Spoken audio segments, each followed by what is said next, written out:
All the failures of the past 12 years have now come to the boil. The victims of crime who can't get justice. People dying because ambulances can't get there in time.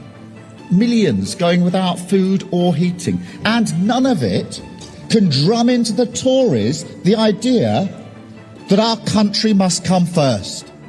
Despite the best efforts of the Tories and Reform who voted against it, our Renters' Rights Act is now law, including Awab's law. Just after midnight, as rain slicked the empty streets of Northbridge, a confidential assessment crossed the desks of senior officials. It was marked urgent, not for public release. The opening line was blunt and unambiguous. The system was no longer holding. Within minutes, phones lit up across emergency coordination rooms, and by the time dawn broke, a major British city was already on edge. What unfolded next would be described internally as unprecedented, not because of a single incident, but because of how many warning signs had been ignored before it. By early morning, the first shock arrived without ceremony. A shopping complex on the city's eastern edge was evacuated in minutes after reports of violence spread faster than facts. Sirens echoed through half-open streets, shutters slammed down. Families were ushered out through side exits by security staff who had stopped asking questions and started following instinct. Witnesses would later say police arrived quickly, but not quickly enough to project control. Radios crackled with overlapping calls. Officers were redirected, then redirected again. It was clear almost immediately that this was not a contained event. Within the hour, similar disturbances were being reported miles away. Different locations, different triggers, the same result: confusion, overstretch. According to internal assessments, command centres began to realise they were reacting, not directing. What unsettled them most was not the scale of the incidents, but their coordination. Patterns were emerging too fast to dismiss as coincidence. By mid-morning, one senior planner reportedly said what others were already thinking. This was not an isolated breakdown. Behind closed doors, analysts began pulling data that had been sitting untouched for months. Housing allocations, asylum transfers, contracted accommodation providers. What they found painted a picture that was uncomfortable and politically dangerous.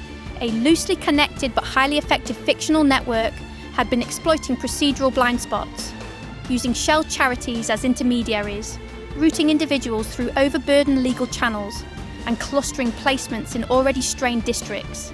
None of it was technically illegal. All of it was strategically engineered. According to sources close to the situation, logistics routes had been identified that moved people faster than the system could track them. Temporary housing became permanent limbo. Case reviews stacked up, untouched.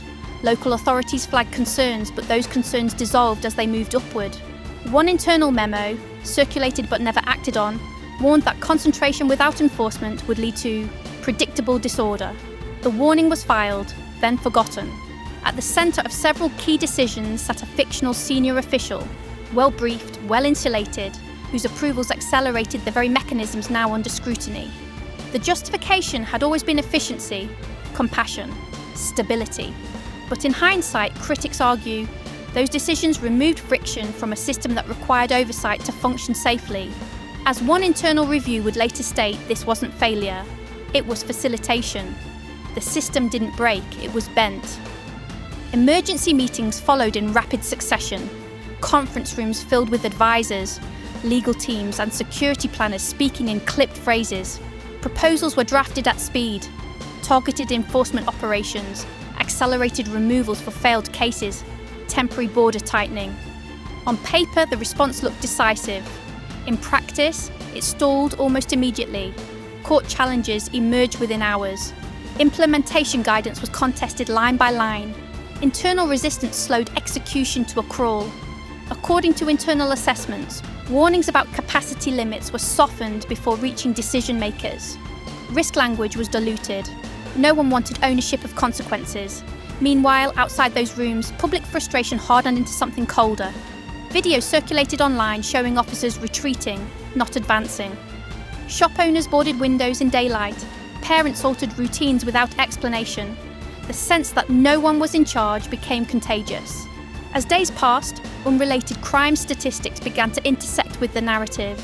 Knife incidents rose in neighbourhoods already under pressure. Robberies followed predictable patterns along transport corridors. Old investigations resurfaced, fueling claims of selective enforcement and two-tier justice. Critics argued that policy paralysis had consequences far beyond immigration metrics. It was eroding trust at street level. Frontline officers spoke quietly of exhaustion, of being asked to maintain calm without tools. Shopkeepers described reporting incidents only to be told resources were unavailable. Parents questioned whether boundaries still existed at all. None of these voices dominated headlines, but together they formed a low, constant hum of disillusionment. Publicly, statements remained measured. Privately, polling told a different story. According to internal surveys, confidence was collapsing fastest among those who felt they were being asked to stay silent for the sake of cohesion. Online enforcement intensified while visible street crime felt unchecked. The result was anger without release, a nation holding its breath, waiting for something, anything to give way.